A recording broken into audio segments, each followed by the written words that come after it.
Salut tout le monde, comment allez-vous? Moi ça va plutôt bien aujourd'hui. On se retrouve pour une nouvelle vidéo pour parler de Jinbei. Bref, aujourd'hui donc c'est les anecdotes, les trucs à savoir sur One Piece, et aujourd'hui encore une fois on va parler de Jinbei. Bref, alors est-ce que vous saviez qu'à la base, Jinbei devait pas être avec Luffy? Et ça, on va l'apprendre un petit peu pourquoi.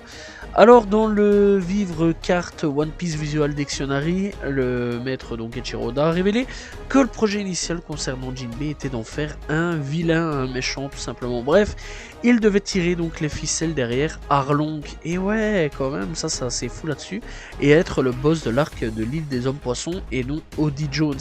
Mais Oda a changé d'idée et décida donc de faire Jinbei un membre de l'équipage de Luffy, et ça c'est quand même plutôt cool.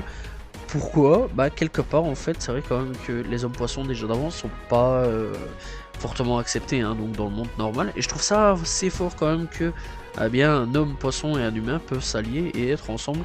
Bref, je trouve ça quand même plutôt cool finalement ces décisions, et je trouve plutôt logique et plutôt bonne. Voilà, je pense qu'on n'a rien d'autre à dire à ce niveau là, et ouais, j'accepte totalement ces décisions, et on sait que à la base Jinbei devait être méchant. D'ailleurs donc il faut savoir que au tout début donc au niveau de l'arc donc de Arlong, et Johnny et je sais plus lequel, enfin bref voilà, les deux potes de Zoro qui sont aussi chasseurs de primes qu'on ne verra plus malheureusement, ça c'est dommage, j'espère le revoir dans le futur, dit que Jinbei est un ennemi, etc. Bref, il y a des interprétations là-dessus où on parle déjà de Jinbei et qui dit un petit peu que Jinbei serait un ennemi. Voilà, donc déjà dans le futur, enfin dans le passé on parlait déjà de Jinbei, et dans le futur on l'a retrouvé, mais non pas en tant qu'ennemi mais en tant qu'allié, et bien sûr donc ami de Luffy, puisque on le rencontrera donc dans la prison et aidera donc Luffy à essayer donc de libérer Ace, et ensuite rejoindra donc l'équipage de Luffy.